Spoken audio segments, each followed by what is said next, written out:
Hi, everyone, and welcome to The Big View, Ending Poverty in Your Community. At Circles, our mission is building community to end poverty through intentional friendships, personal transformation, and systemic change, led by the people closest to the challenge.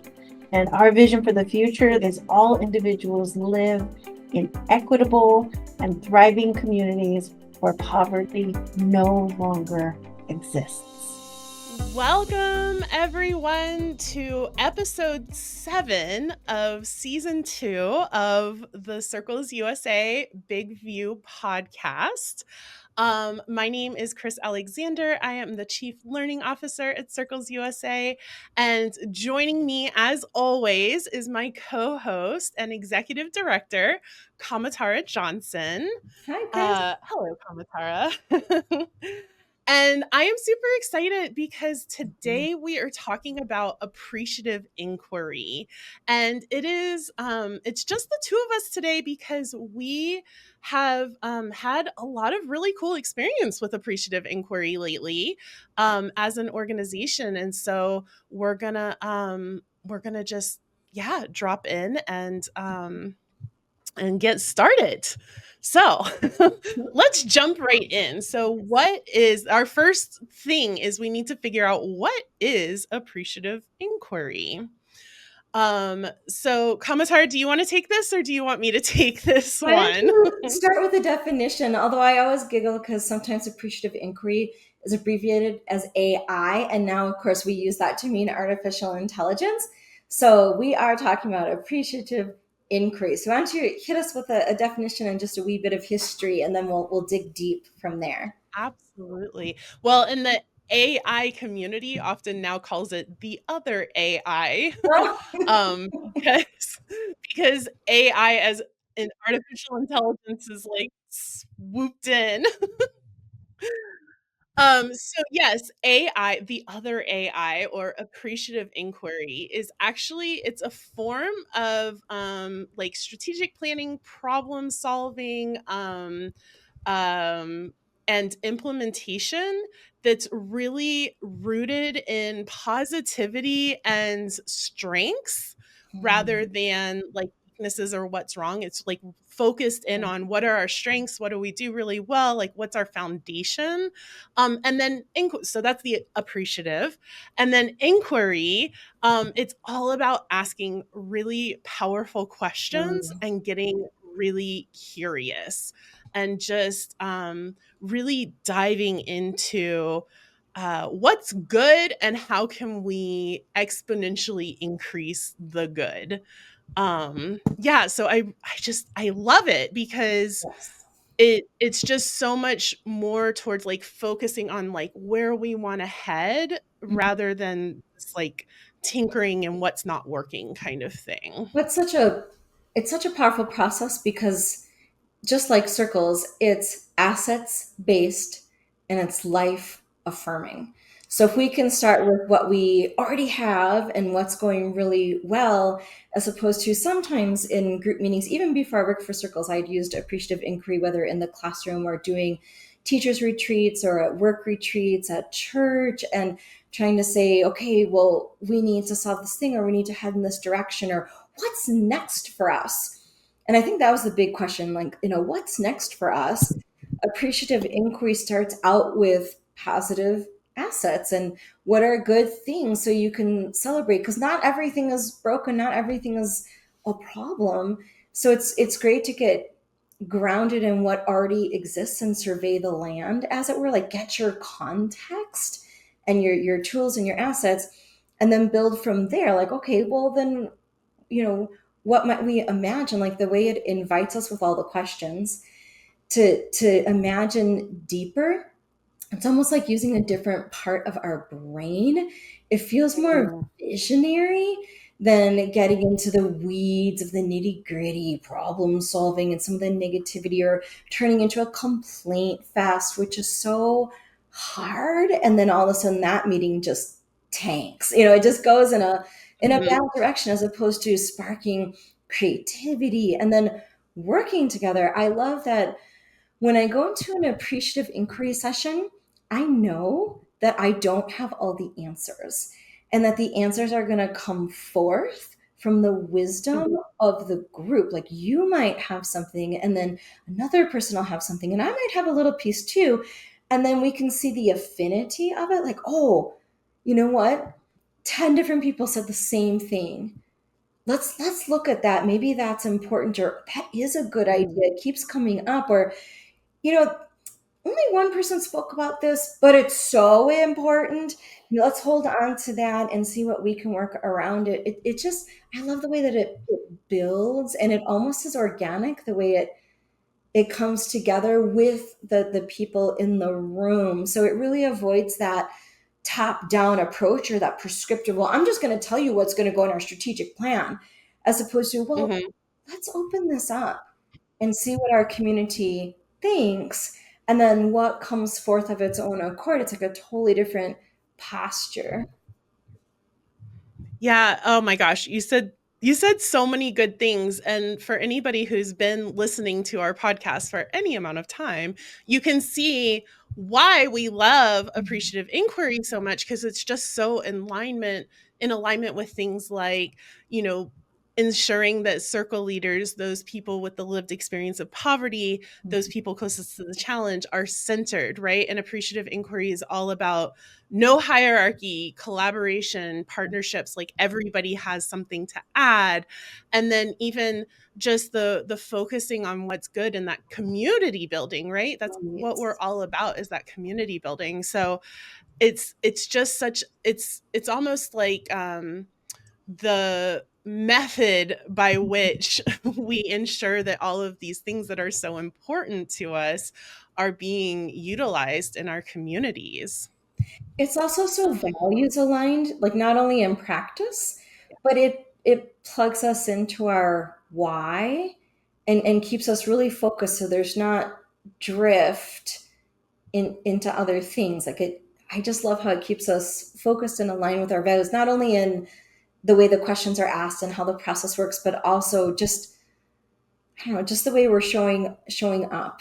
It's a different way to do. It's almost like the circles model of doing strategic planning. I just, yeah, it's been good. Yeah. Yeah. So this kind of all leads us, something that we don't talk about real often as we're doing it, but is kind of in the background of it, like you're talking about, sort of ensuring that our values, our why, our purpose, our mission, our vision stay at the forefront, is appreciative inquiry actually has these 10 principles. And if you're watching us online, you can see I just put up a visual of this. If you're listening to us on the podcast, go to our website and there will be a picture of this. But I'm also going to read it out loud, have no fear. So the 10 principles are words, the constructionist. So words create worlds and shape our perception. The way we talk about things is the way we look at them, and the way we look at them informs our how we handle them. Simultaneity, which is the questions we ask, are important for directing the direction, or for informing the direction we go in.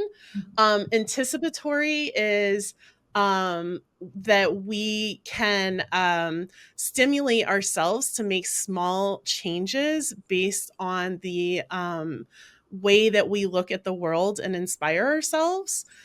Poetic, which is that all situations have an infinite number of directions that we could go in, and we get to choose what we focus on, and what we choose makes a difference. Positive, so positive emotions invite positive questions that result in positive change. So really honing in on that, like focusing on what's good. And then there's awareness. So building awareness around underlying biases and assumptions. Mm. Um, and I know so many of these are so good. Uh, free choice. So people are more committed and more willing to show up and do the work when they have freedom to choose how they contribute to the bigger picture. Narrative, which is that stories are transformational, and how we tell our stories and what we tell ourselves matters. Enactment, which is that if we live into what we want to see happen, then it more quickly comes to fruition. And Mhm. then finally, wholeness. So inclusivity is important. Basically, the more inclusive and the more diverse pool, the more expertise and knowledge, and the more we'll generate new ideas that we haven't had before. Kind of going back to what you said, Kamatara, about that there's this generation of ideas, like something bigger than any one of us could have come up with on our own. um and I just kind of want to hone in on a couple of these, because they're just so Right? circles aligned and so important. So the first one is the simultaneity principle, which, once again, is the questions we ask are fateful and ignite change the moment the question is asked. So it's all about that, like, curiosity and staying in wonder and asking powerful questions and all of that. I like how that speaks to the power of our words too, or setting intentions. Because I know each year, for example, we have a theme at Circles. And so when it was deepening and expanding circles, that's actually what happened that year for Circles USA and actually in my personal life. So it's amazing, it's almost like setting forth, the wheels of change, even by speaking it, saying it, holding it together. Or last year our theme was the next chapter, and we really did move into the next chapter of our expression for Circles USA, and this year's moving beyond. And there's so many ways that Circles is moving beyond. I can't wait to see you all at the conference to see some of those ways that we are moving beyond former patterns and ways of being. But the simultaneity of, we're speaking it, we're looking at it, we're sharing it, and it's almost like setting forth what will happen collectively, which again is bigger than any one thing I could do. But it almost levels the playing field. Who gets heard? Who gets to contribute to where we're headed? And then I liked how you said about the buy-in. Then everyone has buy-in because we're all contributing to this masterful work of art that's woven together with all of our voices included. It's like this amazing group art project is so much better than what I could do by myself. Ah, yes, all of that. And I feel like even in that one, you touched on several of the principles.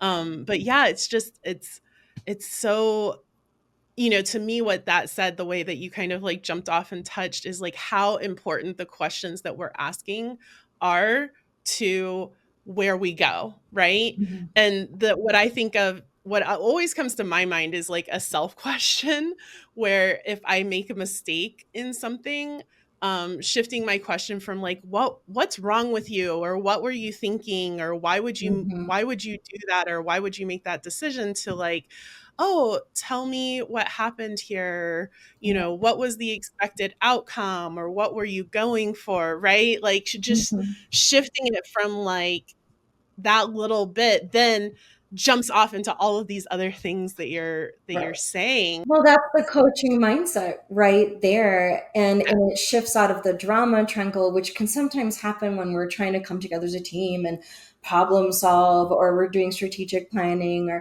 and then all of a sudden we're, swirling in some really hard negative things. And it's not to say that there aren't things that we need to fix, because there are, and there's ways that we can improve. But to get out of the drama triangle of, being the victim or the persecutor, and it, to flip that and to be empowered to be like, okay, what would we like to create in this moment, and could we honor what we've already created? There's so much dignity to this process, like the dignity, the inclusivity, the inspiration of it, that it helps us to connect with our creative genius and to leave some of the fear and negativity and limiting beliefs behind, so we can step into our power together. It's just amazing. Yeah, yes. I'm so inspired by this conversation, honestly. because I think too, a lot of something that is said in family centered coaching, which we're implementing in our coaching, which is that everyone is capable, creative, and resourceful, Yeah. including our circle leaders, right? And so all of that, all of what you just said really hinges on this belief that everyone is capable, creative, and resourceful. Mhm. And how powerful is that? And that's that wholeness principle of, everybody brings something to the table. But how powerful of a reframe is just that one thing, like looking at every single person, no matter what problem we're solving, what direction we're headed in, but everybody has something to add. Everybody's bringing wisdom and expertise to the room, like knocking down those sort of like hierarchies, walls, even the Mhm. idea that there's like experts and non-experts. Like we all are Right. experts in something, and we all need the expertise of everyone else in the room. And it's just so good. Well, and that's where the process is so helpful because it's not a free range, free for all kind of moment. It's like, no, no, no. Let's set up a process that helps us to get centered. Everyone is seen and heard. And then how do we, it almost, I feel like it reaches into the corners of my brain and my heart and pulls things that I didn't even know I knew. And then it pulls it together. So how do we have a process that, yeah, like gives us the scaffolding? So let's see that image. Yeah, let's dive into it again. I love that. That was a really good like kind of introduction, because that is the thing about appreciative inquiries. It doesn't just say like do these things and not tell us how, right? There's a very specific process that we follow. Once again, if you are listening on podcast, we invite you to go to circlesusa.org and check out the graphic that's there. So the first thing that you do in appreciative inquiry is define what question you're trying to answer. And I think this is just so powerful because it's, I've heard, I don't know if this is a quote from somebody particular, but this idea that if you're not getting the right answer, is it because you're asking the wrong question, Yes. right? And so the first thing we have to do is find the really powerful question that we're trying to answer.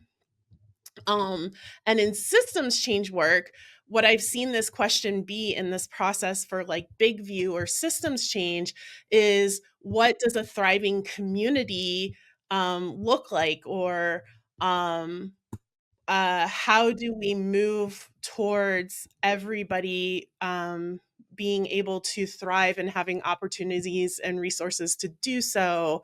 Or, questions like that. So it's like not, oh, how do we fix this problem? But it's like, how do we move toward the vision of where we want to go? And it could be on a specific topic if the circle leaders have already decided, oh, housing is the big thing. Okay, then what does a healthy, vibrant housing community look like? Okay, so I mean, it can have some lens to it, some focus to it, but it's so open ended that Mhm. that we can get to the other D's that are so amazing here. Our fabulous D words, 5 Ds. All the 5 Ds. This is called the 5 Ds if you're looking up appreciative inquiry leader. So then from there, we're going up on the little flower that you're seeing. So then we discover what's already working. And so you actually talk about work, think about, interview really each other by asking more powerful questions about what's already going really well in our community or whatever group of people this is in this area. So if it was housing, what's going really well? What are we already doing right? And it's really, it might be stuff about housing, but it might also dive down deeper to, we have a really vibrant, alive community. Like Mhm. our neighbors, the housing might not be affordable, but our neighbors are there for each other. Right. If this was the thing for Asheville, like if I was doing something like this in Asheville, North Carolina, where I live, In the discover phase, I would probably talk about how we all came together after Hurricane Helene last Yes. year, right? And how strong the community is. So it's really talking about what's already happened, why we're already proud to be part of this community or organization or whatever it is. Mhm. Um, anything you want to add? I was just gonna say, I love how that pours the foundation because you might know something that I don't. So even if I come into it and say, I cannot think of one positive thing about housing in Asheville, and then you say, well, let me tell you what happened when we had this unexpected hurricane this far inland in the United States, and how you all took care of each other was brilliant. And so, there's going to be folks in the room that can bring something forth, and then it might spark other ideas like, oh, I hadn't thought of that. Actually, I do appreciate this, that, and the other thing. So it does help to open people's minds and then pour this really solid foundation upon which to move to the next part. Mhm. Yeah. Well, and I've seen really specific questions. So the kinds of questions in here are like tell about a time that you were really proud to be a part of this community, or Mm. tell about a time, like if it was housing, I would probably say like tell me a story about a time that you felt at home, right? So Yeah. it's even if that's not in this community, it's like opening us up to the feeling, the idea, the possibility of Yeah. what home feels like, looks like, seems like. Mm. And that I love that you say pour a foundation, because that's what this is then we're like priming our minds Mhm. to be in this strengths minded, positive, forward thinking position. And the values of it. Yeah. Yeah, and the purpose and the why and the Mm. like all of that good stuff that we're talking about. Yeah. Mhm. So then from there, once you're primed and you have this solid foundation, everybody's feeling like really good because they just answered these incredible questions about how they feel when they feel the best. Then you move into dream. And this is where you're dreaming about what is possible. So it's almost like I kind of view it as like we've poured a concrete foundation, but it's also kind of a trampoline, right? Where we Mhm. can jump off into the Mhm. future. And we really discuss like if that feeling that I had in that moment of that question was all the time, Mhm. what would it look like? What would it Right. sound like, feel like, be like? What would be happening? Like really answering the what of how would our community Mhm. look if everybody was housed, right? If the Right. question is housing, kind of going back to that specific one, what would it look like? What would be happening kind of thing? That's excellent, especially because to go from our why to the what, it helps us to almost telescope out and see the big picture. And I know sometimes when I get into strategic planning mode, I'm in like battle mode, and I just want to drill right down to actions like, well, we're going to implement, national marketing, and then we're going to da da da. And I'm like, wait, we're not there yet. Like, what's the Mhm. end goal? Like, yes, we want Circles USA to be a household brand name, recognizable institution of goodness and thriving communities.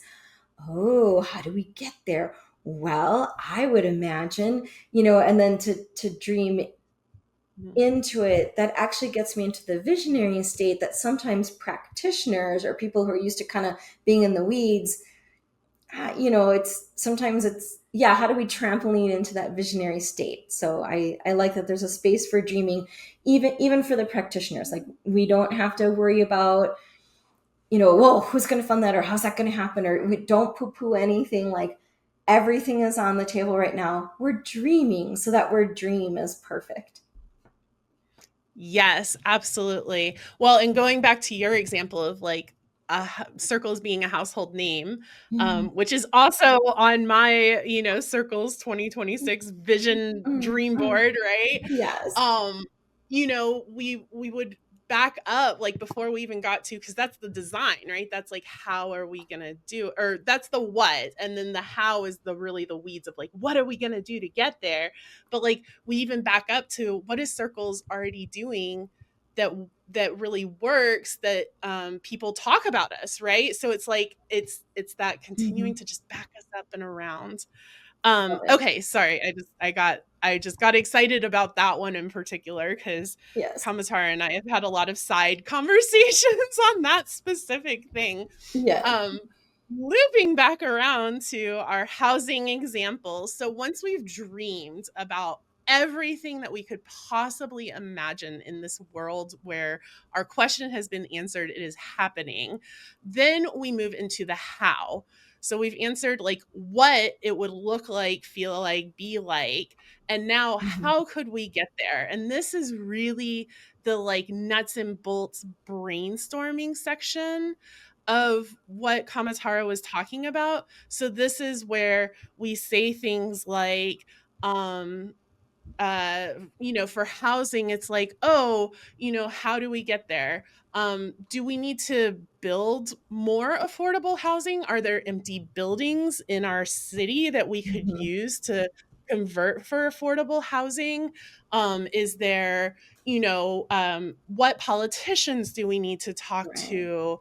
Which organizations are working together already? What part, like what Yeah. already exists versus where are the gaps? And yeah, like what could Yeah. be built or extended? Or yeah, I like how this is where most people, they just start right here. They start here. Yes. Yeah.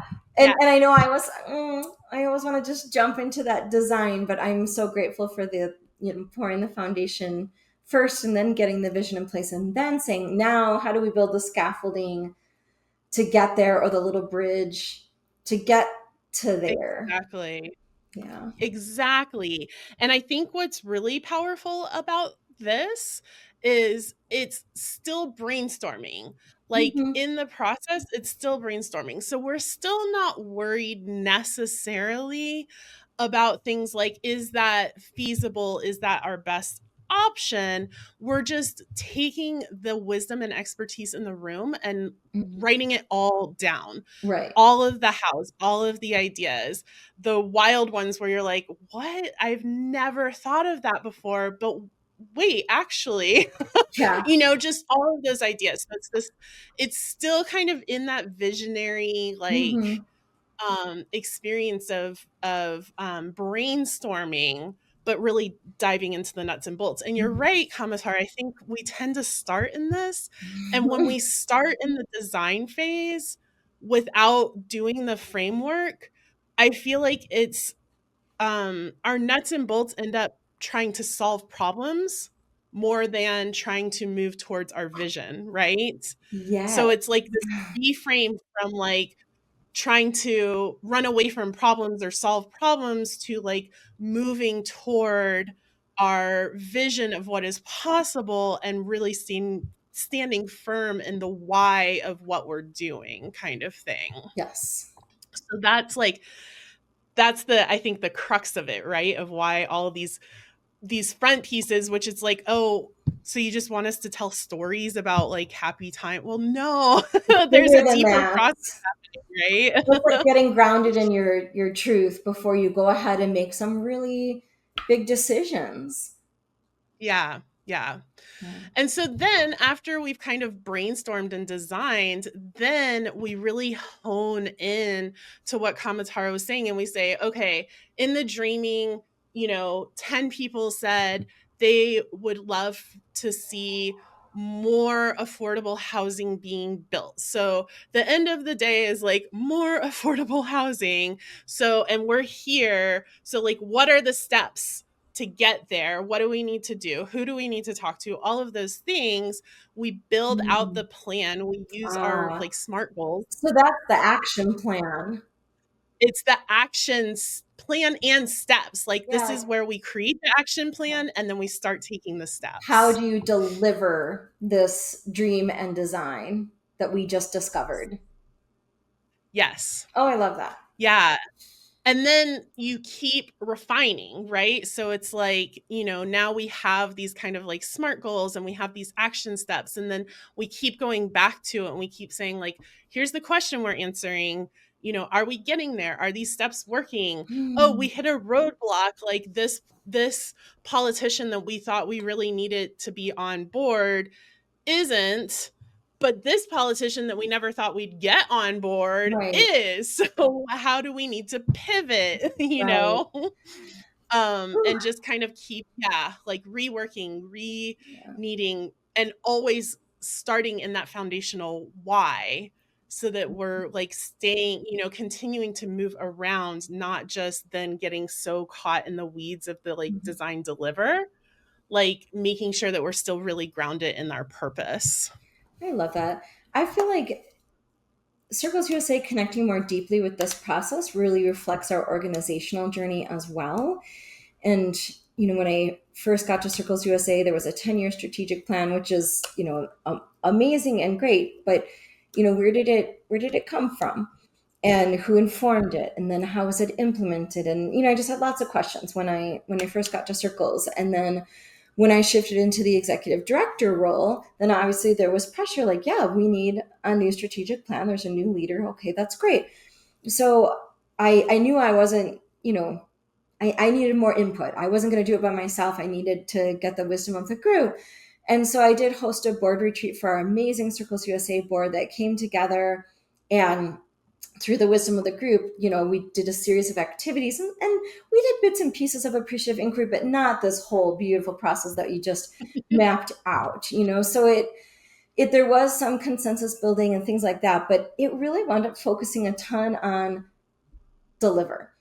It really was, here's the action plan. So the last 3 years, we've had a great strategic plan. It's been excellent. We've done like 95% of it. Kudos to all of our chapters and our contractors and our staff and our board. Like we've made huge progress in the last few years.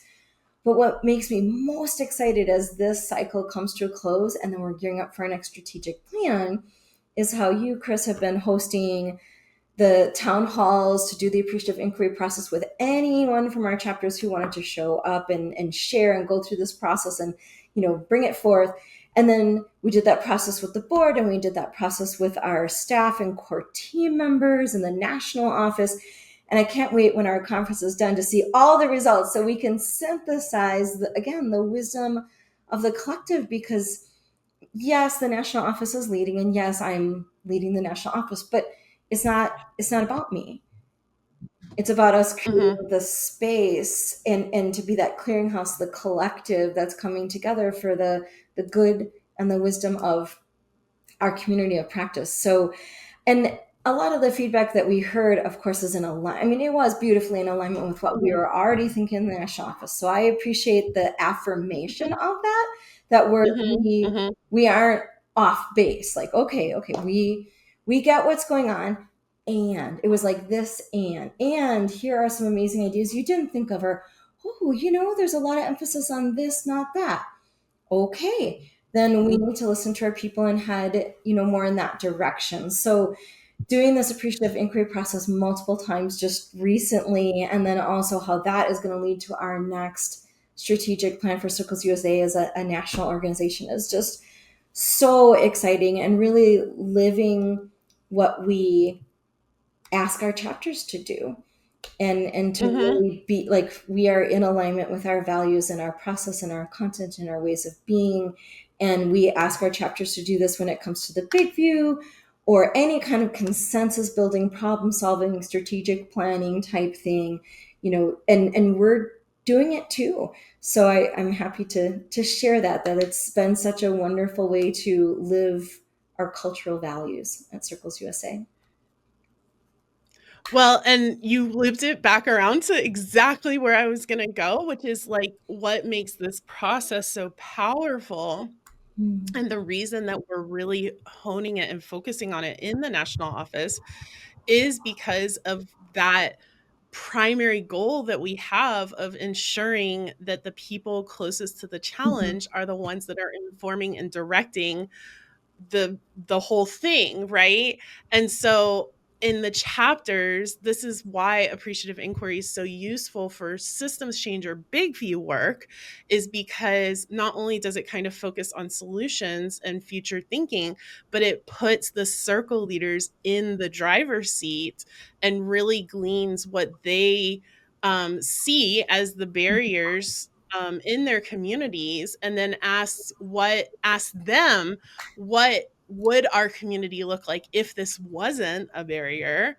And then the wisdom of people who have been living in these barriers, like the wisdom they have of how to remove them or of what it could look like, is so radically different from people who maybe haven't even realized that that barrier was a thing for people in poverty, right?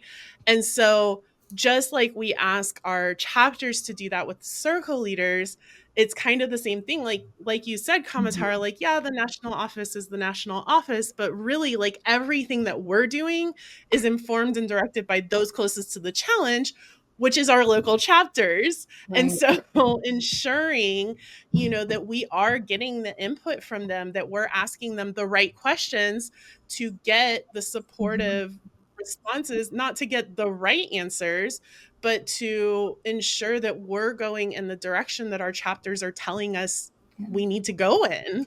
And I love that, Um, Chris. It's not just the right answers, it's the real answers. And then creating the safe space to share, even if it's hard, and also mhm. to be creative and to inspire folks to say, wow, we contributed to the national office and they listened and they're headed in the direction that we shared, or this was our idea. Yes, because that's how we Yeah, all live on the pioneering edge of this poverty reduction work, or that's how we stay relevant, or that's how we all lift each other up, that it's mutually symbiotic, like a beautiful organism or ecosystem, the way Circles USA works with the chapters, and that we're all working for and with each other, like that interdependence that's so like healthy and beautiful in the best of communities. absolutely. And then at the heart of it, really, our circle leaders, no matter what level you're looking at circles, our circle Yes. leaders, the people with the lived experience of poverty, are in the driver's seat. At the end of the day, that is the goal. That is what we are doing. And appreciative inquiry it just really makes that so easy to ensure that we're Mhm. implementing. Yeah. Yeah, it's a great support. I'm so grateful to have this brought to the forefront through our Big View process. In fact, there's just a wonderful unit inside of the Big View training module online where you can learn all about it. We've had different chapters use it. In fact, we're going to have a great session at the conference about using that and how it outpictured for one particular community. And just so excited how user friendly it is, and then the great results that it's getting in the national office and at the chapter community level. And I just want to really quick, as we're ending, like, shout out to Lori Alexander at Hilton Head, because Mm, she is a appreciative inquiry professional, like, facilitator, I think is what they're called. And she really is the one that drove us to understand how important it was, and to ensure that this process got to the forefront. So a little shout out to her, because she really saw the vision of what was possible with this process. And now that we're implementing it kind of all over the place, like Kamatara said, we're going to have a whole other chapter. It's not Hilton Head, it's a different chapter that saw it in the Big View training, came to her webinar, and is now implementing it. And so thank you, Lori, for really showing us how important that was. And thank you, Circles Um, Cobb, for being a pioneer, saying, nope, we're going for this, and doing it, heck yeah. and beautiful things happening in their community as well. So we're just grateful to see how this out pictures. And then, that's how Circles works. It starts small and then it goes a bigger circle and a bigger circle and a bigger circle. And we're all impacted by what we do, especially when we live into our values. Ah, So good. That is the note we're going to end on. I could talk about this topic all day. I could especially talk about, how amazing circles is all day. But we're going to end on that note of just living those concentric circles and living into our values. And if you haven't already, go to our website and check out circlesusa.org. Also, check out if you are a part of Circles and you have backend access to our member portal, go check out the Big View training, the webinar. And if you're interested in starting a chapter in your area, there's not a chapter, go to circlesusa.org and look at our assessment tool. And if you're in an area with a chapter, reach out to them and learn how to get involved. There is room for everyone at our chapters. So if this excites you as much as it excites us, please find a way to get involved with Circles. And thank you so much for joining us for this conversation.